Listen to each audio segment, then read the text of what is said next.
Welcome அவர் கற்போம் கற்பிப்போம் channel. நான் உங்கள் ரிச்சர்ட்ஸ் மற்றும் ஷாஜான். இன்னைக்கு நம்ம வீடியோல ஒன்றிய அரசின் ஒரு முக்கியமான வெப்சைட் பத்தி தான் பார்க்க போறோம். இந்த வெப்சைட்ல பாத்தீங்கன்னா பீ கீப்பர்ஸ் எப்படி ரிஜிஸ்டர் பண்ணலாம், அவங்களுக்கு என்ன பெனிஃபிட்ஸ் இருக்கு, இந்த முழு விவரத்தையும் இந்த வீடியோல பார்க்கலாம் வாங்க.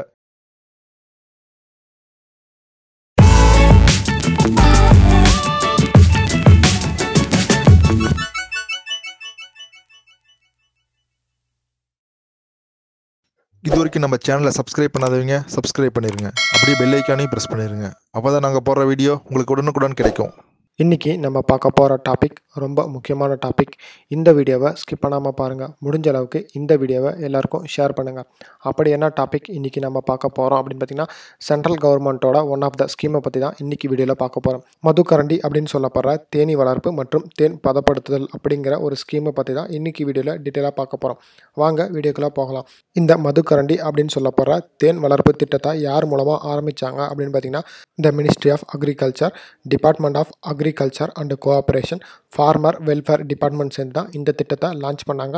இந்த திட்டம் எப்போ லான்ச் பண்ணாங்க அப்படின்னு பார்த்தீங்கன்னா, 8ஆம் திட்ட அறிக்கையை அறிவிக்கும் போது, அதாவது பார்த்திங்கன்னா 1994 to 95 பார்த்திங்கன்னா பயிர் உற்பத்தி திறனை மேம்படுத்துவதற்காகவும் தேனீ வளர்ப்பு என்ற தலைப்பில் இந்த திட்டத்தை அறிமுகப்படுத்துகிறாங்க. இந்த திட்டத்தோட முக்கியமான நோக்கம் என்ன அப்படின்னு பார்த்தீங்கன்னா, தேனீ வளர்ப்பு பற்றி ஆர்என்டி பண்ணுறது, தேனீ வளர்ப்பு, தேன் பதப்படுத்துதல், தேன் விநியோகம், தேன் வளர்ப்பு பயிற்சி மற்றும் விழிப்புணர்வு முகாம்கள், தொழிற்சாலை அமைப்பதற்கான ஆதரவு, தேனீ வளர்ப்பு நடவடிக்கைகள், இதெல்லாம் இந்த திட்டத்தோட முக்கியமான கூறுகளாக இருந்துச்சு. இந்த திட்டத்தில் நீங்கள் ரிஜிஸ்ட்ரேஷன் பண்ண nbb.gov.in அப்படிங்கிற வெப்பேஜை ஓப்பன் பண்ணிக்கோங்க. தெரியாதவங்களுக்காக இந்த வீடியோவோட டிஸ்கிரிப்ஷனில் இந்த சைட்டோட லிங்க்கை கொடுத்துருக்குறேன். அது மூலமாக கூட கிளிக் பண்ணி நீங்கள் யூஸ் பண்ணிக்கலாம். டிஸ்கிரிப்ஷனில் கொடுத்துருக்கிற லிங்க்கை கிளிக் பண்ணிங்கன்னா உங்களுக்கு டேஷ்போர்டு இந்த மாதிரி தான் ஷோ ஆகும். இந்த டேஷ்போர்டில் லெஃப்ட் சைடில் பார்த்தீங்கன்னா ஒரு ஸ்க்ராலிங் ஓடிட்டுருக்கும். இதில் பார்த்தீங்கன்னா மதுக்கரண்டி போர்ட்டல் -ரிஜிஸ்ட்ரேஷன் அப்படின்னு ஒரு ஆப்ஷன் இருக்கும். அதை கிளிக் பண்ணிக்கோங்க. அதை கிளிக் பண்ணோடனே உங்களுக்கு இந்த மாதிரி ஒரு பேஜ் ஓப்பன் ஆயிரும்.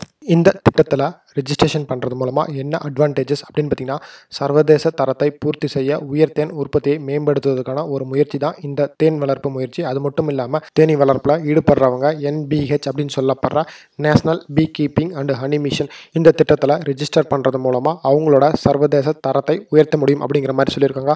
அது எப்படி அப்படின்னு பார்த்தீங்கன்னா, தேன் உற்பத்தி, பதப்படுத்துதல், பேக்கேஜிங், சந்தைப்படுத்துதல் மற்றும் ஏற்றுமதி இறக்குமதி இந்த மாதிரியான ஆக்டிவிட்டீஸில் ஈடுபடுறதுனால அவங்களோட சந்தை தரத்தை உயர்த்த முடியும் அப்படிங்கிற மாதிரியும் சொல்லியிருக்காங்க. இந்த திட்டத்தில் நீங்கள் ரிஜிஸ்ட்ரேஷன் பண்ண டாப் நேவிகேஷன் பாரில் பார்த்தீங்கன்னா ரிஜிஸ்ட்ரேஷன் அப்படின்னு ஒரு ஆப்ஷன் இருக்கும். அந்த ஆப்ஷனில் பார்த்தீங்கன்னா பீ கீப்பர் ரிஜிஸ்ட்ரேஷன் அப்படின்னு ஒரு ஆப்ஷன் இருக்கும். அதை கிளிக் பண்ணிக்கோங்க. கிளிக் பண்ணோடனே உங்களுக்கு இந்த மாதிரி ஒரு பேஜ் ஓப்பன் ஆகும். இதில் பார்த்தீங்கன்னா கேட்டகரி ஆஃப் ரிஜிஸ்ட்ரேஷனில் individual bee keeper, farm, society and company இந்த மாதிரி மல்டிபிள் ஆப்ஷன்ஸ் கொடுத்துருக்காங்க. உங்களோட பீ கீப்பிங் ஃபார்ம் எந்த மாதிரியான பீ கீப்பிங் ஃபார்ம் அப்படிங்கிறத செலக்ட் பண்ணிக்கோங்க. செலக்ட் பண்ணோடனே உங்களுக்கு இந்த மாதிரி ஒரு ஆப்ஷன் ஓப்பன் ஆயிரும். இதில் ஃபஸ்ட் ஆப்ஷன் பார்த்தீங்கன்னா ஆதார் நம்பர் கேட்டிருப்பாங்க. ஸோ உங்களோட ஆதார் நம்பரை என்ட்ரி பண்ணிக்கோங்க. என்ட்ரி பண்ணதுக்கப்புறம் ரைட் சைடில் பார்த்தீங்கன்னா கெட் ஆதார் இன்ஃபோ அப்படின்னு ஒரு ஆப்ஷன் இருக்கும். அதை கிளிக் பண்ணிக்கோங்க. கிளிக் பண்ணோடனே உங்களுக்கு இந்த மாதிரி ஒரு பாப்அப் மெசேஜ் வந்திருக்கும். இதில் பார்த்தீங்கன்னா உங்களோட ஆதார் நம்பர் எந்த மொபைல் நம்பர் கொடுத்து ரிஜிஸ்ட்ரேஷன் பண்ணியிருக்கீங்களோ அந்த மொபைல் நம்பருக்கு ஒரு ஓடிபி சென்ட் பண்ணியிருப்பாங்க. அந்த ஓடிபியை இங்கே என்ட்ரி பண்ணிட்டு சப்மிட் அப்படிங்கிறத கிளிக் பண்ணிக்கோங்க. கிளிக் பண்ணோடனே உங்களுக்கு பார்த்தீங்கன்னா உங்களோட பேசிக் டீட்டெயில்ஸ் ஆட்டோமேட்டிக்காக அப்டேட் ஆகிருக்கும். இது என்னென்ன அப்படின்னு பார்த்தீங்கன்னா உங்களோட நேம், உங்களோட ஃபோட்டோ, ரைட் சைடில் பார்த்தீங்கன்னா ரீசெண்ட் ஃபோட்டோ அப்படின்னு ஒரு ஆப்ஷன் இருக்கும். அது கீழே அப்லோட் இமேஜ் அப்படின்னு ஒரு ஆப்ஷன் இருக்கும். அதை கிளிக் பண்ணிங்கன்னா உங்களோட ஸ்டோரேஜ் டிவைஸை அக்சஸ் பண்ணும். இதில் உங்களோட ரீசெண்ட் ஃபோட்டோஸ் ஏதாவது இருந்துச்சுன்னா நீங்கள் அதை அப்லோட் பண்ணிக்கலாம். Date of birth, gender, pincode, அதே மாதிரி உங்களோட போஸ்டல் அட்ரஸ் பார்த்தீங்கன்னா ஆட்டோமேட்டிக்காக அப்டேட் ஆகும். அதே மாதிரி உங்களோட ஸ்டேட்டு, டிஸ்ட்ரிக்ட்லாம் அப்டேட் ஆயிரும். நெக்ஸ்ட்டு கீழே பார்த்தீங்கன்னா ஃபோன் நம்பர் ஆஸ் ரிஜிஸ்டர்ட் இன் ஆதார், அதாவது உங்களோட ஆதாரில் என்ன ஃபோன் நம்பர் கொடுத்துருக்கீங்களோ அந்த ஃபோன் நம்பரை கீழே அப்டேட் பண்ணிக்கோங்க. அப்டேட் பண்ணதுக்கப்புறம் ரைட் சைடில் பார்த்தீங்கன்னா உங்களோட இமெயில் ஐடி. ஸோ உங்களோட இமெயில் ஐடியை ப்ராப்பராக என்ட்ரி பண்ணிக்கோங்க. என்ட்ரி பண்ணதுக்கப்புறம் கீழே பார்த்தீங்கன்னா உங்களோட ஃபாதர் நேம், ஸோ உங்களோட அப்பாவோட நேம், நெக்ஸ்ட்டு உங்களோட எஜுகேஷனல் குவாலிஃபிகேஷன். இதில் பார்த்தீங்கன்னா ட்ராப் டவுனில் 10th, 12th, graduate, post graduate மாதிரி கொடுத்துருப்பாங்க. ஸோ அதை செலக்ட் பண்ணிக்கோங்க. நெக்ஸ்ட்டு உங்களோட கேஸ்ட் என்ன, நெக்ஸ்ட் பார்த்தீங்கன்னா நம்பர் ஆஃப் பீ காலனிஸ், எத்தனை பீ பாக்ஸ் வச்சிருக்கீங்க, நெக்ஸ்ட் பார்த்தீங்கன்னா இந்த பீ கீப்பிங்கில் எவ்வளோ வருஷம் எக்ஸ்பீரியன்ஸ் அப்படிங்கிற மாதிரி கேட்டிருப்பாங்க. நெக்ஸ்ட் பார்த்தீங்கன்னா plan to increase bee colonies, அதாவது ஏதாவது பிளான் வச்சிருக்கீங்களா, ஸோ அதை எஸ் ஆர் நோ கொடுத்துக்கோங்க. நெக்ஸ்ட் பார்த்தீங்கன்னா டீட்டெயில் ஆஃப் பிளான், ஸோ அதுக்கான டீட்டெயில் ஏதாவது இருந்துச்சுன்னா அதை கொடுத்துக்கோங்க. இல்லைனா நோ அப்படிங்கிறத செலக்ட் பண்ணிக்கலாம். நெக்ஸ்ட் பார்த்தீங்கன்னா are you member of FPO cooperative SHG அப்படிங்கிற மாதிரி கேட்டுங்க. ஸோ அது எஸ் ஆர் நோ கொடுத்துக்கோங்க. ஒருவேளை எஸ் கொடுத்தீங்கன்னா உங்களோட ரெஜிஸ்ட்ரேஷன் நம்பர் கேட்கும். அதை என்ட்ரி பண்ணிக்கோங்க. அப்படி இல்லைங்கிற பட்சத்தில் நோ அப்படிங்கிறத செலக்ட் பண்ணிக்கோங்க. நெக்ஸ்ட் பார்த்தீங்கன்னா நாமினி டீட்டெயில்ஸ், ஸோ உங்களோட நாமினியோட நேம், நெக்ஸ்ட் நாமினியோட டேட் ஆஃப் பர்த் என்ன, அவங்க உங்களுக்கு என்ன டைப் ஆஃப் ரிலேஷன்ஷிப் அப்படிங்கிறத செலக்ட் பண்ணிக்கோங்க. செலக்ட் பண்ணிட்டு சேவ் அப்படிங்கிறத கிளிக் பண்ணிக்கோங்க. கிளிக் பண்ணோன்னே உங்களுக்கு நெக்ஸ்ட் ஆப்ஷன் ஓப்பன் ஆயிரும். நெக்ஸ்ட் ஆப்ஷன் என்ன அப்படின்னு பார்த்தீங்கன்னா உங்களோட ட்ரைனிங் டீட்டெயில்ஸ். இதில் ஃபஸ்ட் ஆப்ஷன் பார்த்தீங்கன்னா ட்ரைனிங் நேம். ஸோ நீங்கள் B.Pharm வைக்கிறதுக்கு முன்னாடி எந்த மாதிரியான ட்ரைனிங் எடுத்துக்கிட்டீங்க அப்படிங்கிற மாதிரி கேட்டிருப்பாங்க. ஸோ உங்களோட ட்ரைனிங் நேம் ஏதோ இருந்துச்சுன்னா அதை செலக்ட் பண்ணிக்கோங்க. நெக்ஸ்ட் பார்த்தீங்கன்னா ஆர்கனைஸ்ட் பை, யார் ஆர்கனைசேஷன் பண்ணாங்க அப்படிங்கிற மாதிரி கேட்டிருக்காங்க. இது ஸ்டேட் வைஸா சென்ட்ரல் வைஸா அப்படிங்கிற மாதிரி கொடுத்துக்கோங்க. நெக்ஸ்ட் ட்ரைனிங் எப்போ ஸ்டார்ட் பண்ணாங்க, எப்போ எண்டு பண்ணாங்க, அதுக்கான டீட்டெயில்ஸ் தெரிஞ்சிருந்தால் நீங்கள் அதை என்ட்ரி பண்ணிக்கலாம்.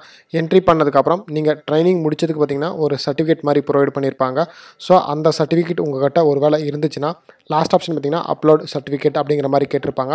இதில் அப்லோட் சர்டிஃபிகேட் அப்படிங்கிறத கிளிக் பண்ணிங்கன்னா உங்களோட ஸ்டோரேஜ் டிவைஸ் அக்சஸ் ஆகும். அது மூலமாக நீங்கள் சர்டிஃபிகேட் அப்லோட் பண்ணிக்கலாம். அப்லோட் பண்ணதுக்கப்புறம் ஆட் அப்படிங்கிறத கிளிக் பண்ணிங்கன்னா உங்களோட டீட்டெயில்ஸ் ஆட் ஆயிரும். நெக்ஸ்ட் பார்த்தீங்கன்னா லேண்ட் ஹோல்டிங் டீட்டெயில்ஸ். இந்த லேண்ட் ஹோல்டிங் டீட்டெயில்ஸில் என்னென்ன கேட்டிருப்பாங்க அப்படின்னு பார்த்தீங்கன்னா நீங்கள் தேனீ வளர்க்குறதுக்கு எந்த மாதிரியான லேண்ட் வச்சிருக்கீங்க. ஃபஸ்ட் பார்த்தீங்கன்னா லேண்ட் டைப் செல்ஃப் லேண்டா இல்லை லீஸ்டா அப்படிங்கிற மாதிரி கேட்டிருப்பாங்க. அதை செலக்ட் பண்ணிக்கோங்க. நெக்ஸ்ட் பார்த்தீங்கன்னா டோட்டல் ஏரியா எவ்வளோ இருக்குது, ஏக்கராஸில் இருக்குது அப்படிங்கிற மாதிரி கேட்டிருப்பாங்க. அதை செலக்ட் பண்ணிக்கோங்க. நெக்ஸ்ட் பார்த்தீங்கன்னா ஸ்டேட், நீங்கள் எந்த ஸ்டேட் சேர்ந்தவங்க. நெக்ஸ்ட் பார்த்தீங்கன்னா டிஸ்ட்ரிக்ட், எந்த டிஸ்ட்ரிக்ட் சேர்ந்தவங்க அப்படிங்கிறத செலக்ட் பண்ணிக்கோங்க. நெக்ஸ்ட் பார்த்தீங்கன்னா வில்லேஜ். ஸோ உங்களோட ஏரியா வில்லேஜ் ஏதாவது இருந்துச்சுன்னா அதை என்ட்ரி பண்ணிக்கோங்க. நெக்ஸ்ட் பார்த்தீங்கன்னா உங்கள் ஏரியா பின்கோட் என்ட்ரி பண்ணிவிட்டு ஆட் அப்படிங்கிறத கிளிக் பண்ணிங்கன்னா உங்களோட லேண்ட் டீட்டெயில்ஸ் ஆட் ஆயிரும். ஆட் ஆனதுக்கப்புறம் நெக்ஸ்ட் ஆப்ஷன் பார்த்தீங்கன்னா மைக்ரேஷன். இந்த மைக்ரேஷன் பார்த்தீங்கன்னா ஃப்ரம் மந்த், அதாவது நீங்கள் எந்த மந்தில் இந்த பீ கீப்பிங் ஆரம்பிச்சிங்க அப்படிங்கிற மாதிரி கேட்டிருப்பாங்க. ஃப்ரம் மந்த் கொடுத்துக்கோங்க. நெக்ஸ்ட் பார்த்தீங்கன்னா உங்களோட 2 மந்த் என்ன அப்படிங்கிறத செலக்ட் பண்ணிக்கோங்க. இப்போ இருக்கிற மந்தாக இருந்தாலும் நீங்கள் இப்போ இருக்கிற மந்த்தை செலக்ட் பண்ணிக்கலாம். நெக்ஸ்ட் பார்த்தீங்கன்னா டியூரேஷன், அதாவது இது ஆட்டோமேட்டிக்காக அப்டேட் ஆகிக்கும். நெக்ஸ்ட் பார்த்தீங்கன்னா place of area of migration. இது பார்த்தீங்கன்னா நீங்கள் எந்த மாதிரியான மைக்ரேஷன் போட்டிருக்கீங்க அப்படிங்கிற மாதிரி கேட்டிருப்பாங்க. நெக்ஸ்ட் தென்சில். நெக்ஸ்ட் பார்த்தீங்கன்னா டிஸ்டன்ஸ் ஆஃப் தி ரெசிடென்ஸ், அதாவது உங்கள் ஏரியாவுக்கும் அந்த பிளேஸ்க்கும் எவ்வளோ டிஸ்டன்ஸ் அப்படிங்கிற மாதிரி கேட்டிருப்பாங்க. நெக்ஸ்ட் பார்த்தீங்கன்னா உங்களோட ஸ்டேட் எந்த ஸ்டேட் அப்படிங்கிறத செலக்ட் பண்ணிக்கோங்க. நெக்ஸ்ட் பார்த்தீங்கன்னா டிஸ்ட்ரிக்ட், நீங்கள் எந்த டிஸ்ட்ரிக்டை சேர்ந்தவங்க அப்படிங்கிற மாதிரி கேட்டிருப்பாங்க. அதை செலக்ட் பண்ணிக்கோங்க. நெக்ஸ்ட் பார்த்தீங்கன்னா நீங்கள் எந்த மாதிரியான ஃபார்ம் வச்சுருக்கிறீங்க அப்படிங்கிற மாதிரி கேட்டிருப்பாங்க. ஸோ நீங்கள் ஏதாவது ஃபார்மிங் பண்ணிட்டு இருக்கிறீங்கன்னா அதை செலக்ட் பண்ணிக்கலாம். செலக்ட் பண்ணதுக்கப்புறம் கீழே ஆடுங்கிறத கிளிக் பண்ணிங்கன்னா உங்களோட டீட்டெயில்ஸ் ஆட் ஆயிரும். நெக்ஸ்ட் பார்த்தீங்கன்னா ஹனி சப்ளை, அதாவது நீங்கள் எந்த மாதிரியான ஹனி சப்ளை பண்ணுறீங்க அப்படிங்கிற மாதிரி கேட்டிருக்காங்க. நீங்கள் ஃபுட் லைசன்ஸ் வாங்கி ஹனி சப்ளை பண்ணுறீங்களா அப்படிங்கிற மாதிரி கேட்டிருப்பாங்க. அப்படி இல்லைனா எதுவும் கொடுக்க வேண்டாம். நெக்ஸ்ட் பார்த்தீங்கன்னா சப்ளைடு சோல்டு டு, அதாவது நீங்கள் யாருக்கு சப்ளை பண்ணுறீங்க, எக்ஸ்போர்ட் பண்ணுறீங்களா இல்லை ட்ரேடர்கிட்ட கொடுக்குறீங்களா இல்லை ப்ராசஸிங் யூனிட் மட்டும் பண்ணிட்டு இருக்கிறீங்களா அப்படிங்கிற மாதிரி கேட்டிருக்காங்க. ஸோ அப்படி ஏதாவது இருந்துச்சுன்னா அதை என்ட்ரி பண்ணிக்கோங்க. நெக்ஸ்ட் பார்த்தீங்கன்னா FSSAI, அதாவது ஃபுட் லைசன்ஸோட நம்பர் இருந்துச்சுன்னா ஆட் பண்ணிக்கலாம். அட்ரஸ் ஏதாவது இருந்துச்சுன்னா ஆட் பண்ணிக்கலாம். அடுத்தது பார்த்தீங்கன்னா லாஸ்ட் இயர் அச்சீவ்மெண்ட். ஸோ இந்த லாஸ்ட் இயர் அச்சீவ்மெண்ட் பார்த்தீங்கன்னா லாஸ்ட் இயரில் நீங்கள் எவ்வளோ ஹனி சப்ளை பண்ணியிருக்கீங்க அப்படிங்கிற மாதிரி கேட்டிருக்காங்க. இது எல்லாமே பார்த்தீங்கன்னா கேஜி கணக்கில் தான் கேட்டிருக்காங்க. ஸோ இதோட டீட்டெயில்ஸ் உங்களுக்கு ஏதாவது அக்யூரேட்டாக தெரிஞ்சால் அப்டேட் பண்ணிக்கலாம். ஸோ இதெல்லாம் பார்த்தீங்கன்னா ஆப்ஷனல்ஸ் தான். ஸோ இது எதுக்காக அப்படின்னு பார்த்தீங்கன்னா உங்களுக்கு ஹனி ஃபார்ம் வச்சுருக்கீங்க இல்லையா, இந்த ஸ்கீம் மூலமாக பார்த்தீங்கன்னா உங்களோட ஹனி ஃபார்முக்கு இன்சூரன்ஸும் கிளைம் பண்ணிக்க முடியும். ஸோ அதுக்காக தான் இந்த டீட்டெயில்ஸ் எல்லாம் கேட்டிருக்காங்க. நெக்ஸ்ட் பார்த்தீங்கன்னா அதர் பி ஹை ப்ரொடக்ஷன்ஸ். இது என்ன அப்படின்னு பார்த்தீங்கன்னா நீங்கள் இந்த தேன் பண்ணை மூலமாக வேறு ஏதாவது ப்ராடக்ட்ஸ் எக்ஸ்போர்ட் பண்ணுறீங்களா இல்லையா அப்படிங்கிற மாதிரி கேட்டிருப்பாங்க. இது என்ன அப்படின்னு பார்த்தீங்கன்னா தேன் உற்பத்தியை தவிர தேன் மெழுகு, தேன் பூச்சியை வளர்க்குறதுக்காக ப்ரொவைட் பண்ணுறது, இந்த மாதிரியான ஆக்டிவிட்டீஸ்லையும் ஈடுபட்டு இருக்கிறாங்க. ஸோ அந்த மாதிரி நீங்கள் ஏதாவது ஆக்டிவிட்டீஸில் ஈடுபட்டு இருக்கிறீங்களா, அப்படி பண்ணுற மாதிரி இருந்துச்சுன்னா நீங்கள் என்னென்ன பண்ணுறீங்க அப்படிங்கிற மாதிரி கேட்டுட்டு இருக்கிறாங்க. ஸோ அதோட டீட்டெயில்ஸ் ஏதாவது இருந்தால் நீங்கள் அதை ப்ரொவைட் பண்ணிக்கலாம். அந்த டீட்டெயில்ஸ்லாம் ப்ரொவைட் பண்ணதுக்கப்புறம் கீழே பார்த்தீங்கன்னா சேவ் அப்படின்னு ஒரு ஆப்ஷன் இருக்கும். அதை கிளிக் பண்ணுறது மூலமாக உங்களோட டீட்டெயில்ஸ் சேவ் ஆயிரும். நெக்ஸ்ட் ஆப்ஷன் பார்த்தீங்கன்னா டிசீஸ் அண்ட் பெஸ்ட் மேனேஜ்மெண்ட் அப்படிங்கிற மாதிரி கேட்டிருப்பாங்க. ஸோ இது என்ன அப்படின்னு பார்த்தீங்கன்னா வெதர் மெடிசன் ஆர் கெமிக்கலுக்கு யூஸ் பண்ணுறீங்களா இல்லையா அப்படிங்கிற மாதிரி கேட்டிருப்பாங்க. இது எஸ் ஆர் நோ ஆப்ஷன் தான். ஒருவேளை நீங்கள் எஸ் அப்படிங்கிறத செலக்ட் பண்ணிங்கன்னா அதுக்கான டீட்டெயில்ஸை ப்ரொவைட் பண்ண வேண்டியது இருக்கும். நெக்ஸ்ட் பார்த்தீங்கன்னா ஆன்டிபயோட்டிக் யூஸ் பண்ணுறீங்களா இல்லையா அப்படிங்கிற மாதிரி கேட்டிருப்பாங்க. ஸோ அது yes or no option select பண்ணிக்கோங்க. நீங்கள் இந்த ஹனி ப்ராடக்ட்ஸை ஆன்டிபயோட்டிக்கை யூஸ் பண்ணும்போது அதுக்கான சூப்பர்வைசர் அண்ட் ப்ரொஃபஷனல்ஸை வச்சு தான் யூஸ் பண்ணுறீங்களா இல்லையா அப்படிங்கிற மாதிரி கேட்டிருக்காங்க. ஸோ அந்த ஆப்ஷனை செலக்ட் பண்ணிக்கோங்க. செலக்ட் பண்ணதுக்கப்புறம் டோசேஜ் லெவல் அண்ட் ஆன்டிபயோட்டிக் அப்டாமினிஸ்ட், அதாவது உங்களுக்கு எந்த அளவுக்கு ஆன்டிபயோட்டிக் நீங்கள் யூஸ் பண்ணுறீங்க, எந்த அளவுக்கு டோசேஜ் யூஸ் பண்ணுறீங்க அப்படிங்கிற மாதிரி கேட்டிருக்காங்க. அதெல்லாம் ப்ராப்பராக என்ட்ரி பண்ணிக்கோங்க. நெக்ஸ்ட் பார்த்தீங்கன்னா details of supplier of medicine and chemicals antibiotics. நீங்கள் இந்த ஹனி ப்ராடக்ட்ஸ் வச்சு ஆன்டிபயோட்டிக் தயாரிக்கிறீங்களா, அதுக்கு எந்த டைப் ஆஃப் மெடிசன்ஸ் யூஸ் பண்ணுறீங்க அப்படிங்கிற மாதிரி கேட்டிருக்காங்க. ஸோ அதை ப்ராப்பராக என்ட்ரி பண்ணிக்கோங்க. நெக்ஸ்ட் பார்த்தீங்கன்னா இந்த ஆன்டிபயோட்டிக் தயாரிக்கிறதுக்கு நீங்கள் ப்ராப்பரான ரெக்கார்ட்ஸ் மெயின்டைன் பண்ணிட்டு இருக்கீங்களா இல்லையா அப்படிங்கிற மாதிரி கேட்டிருக்காங்க. அதை ப்ராப்பராக என்ட்ரி பண்ணிக்கோங்க. நெக்ஸ்ட் பார்த்தீங்கன்னா இந்த ஆன்டிபயோட்டிக் தேவையான ப்ராப்பர் பில்லிங் மெயின்டைன் பண்ணிட்டு இருக்கீங்களா இல்லையா அப்படின்னு கேட்டிருக்காங்க. அதையும் ப்ராப்பராக என்ட்ரி பண்ணிக்கோங்க. நெக்ஸ்ட் பார்த்தீங்கன்னா detail of withdraw period usually observed, அதாவது இதுக்கான வித்ட்ராவல் ப்ராப்பராக மெயின்டைன் பண்ணிட்டு இருக்கீங்களா இல்லையா அப்படிங்கிற மாதிரி கேட்டிருக்காங்க. அது எஸ்ஆர்னோ. இது மேக்ஸிமம் பார்த்தீங்கன்னா எல்லாமே எஸ்ஆர்னோ ஆப்ஷன் தான் கேட்டிருக்காங்க. ஸோ இந்த டீட்டெயில்ஸ்லாம் நீங்கள் என்ட்ரி பண்ணிக்கோங்க. என்ட்ரி பண்ணதுக்கப்புறம் கீழே பார்த்தீங்கன்னா சேவ் அப்படிங்கிற மாதிரி ஒரு ஆப்ஷன் கொடுத்துருப்பாங்க. இதை கிளிக் பண்ணுறது மூலமாக உங்களோட டீட்டெயில்ஸ் சேவ் ஆயிரும். சேவ் ஆனதுக்கப்புறம் நெக்ஸ்ட் பார்த்தீங்கன்னா டாக்குமெண்ட்ஸ் அப்லோட். இந்த டாக்குமெண்ட்ஸ் அப்லோட் அப்படிங்கிறது என்ன அப்படின்னு பார்த்தீங்கன்னா இதில் பார்த்தீங்கன்னா PAN card, Aadhaar card, passport, voter ID card, driving licence, licence இந்த மாதிரியான டாக்குமெண்ட்ஸ் கேட்டிருப்பாங்க. ஸோ நீங்கள் செலக்ட் பண்ணதுக்கப்புறம் அந்த டாக்குமெண்ட் நம்பர் ரைட்டில் ஷோ ஆகும். ரைட் சைடில் பார்த்தீங்கன்னா அப்லோட் இமேஜ் அப்படிங்கிற மாதிரி ஒரு ஆப்ஷன் இருக்கும். அதை கிளிக் பண்ணி உங்களோட டாக்குமெண்ட்டை நீங்கள் அப்லோட் பண்ணிக்கலாம். அப்லோட் பண்ணதுக்கப்புறம் லாஸ்ட்டாக பார்த்தீங்கன்னா பேமெண்ட் அப்படிங்கிற ஒரு ஆப்ஷன் இருக்குது.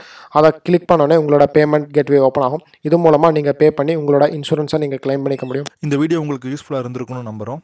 இந்த வீடியோவில் ஏதாவது டவுட்ஸ் இருந்ததுன்னா கமெண்ட் பாக்ஸில் கமெண்ட் பண்ணுங்கள். மீண்டும் புதிய வீடியோவில் சந்திக்கும் வரை நான் உங்கள் ரிச்சர்ட்ஸ் மற்றும் ஷாஜான்.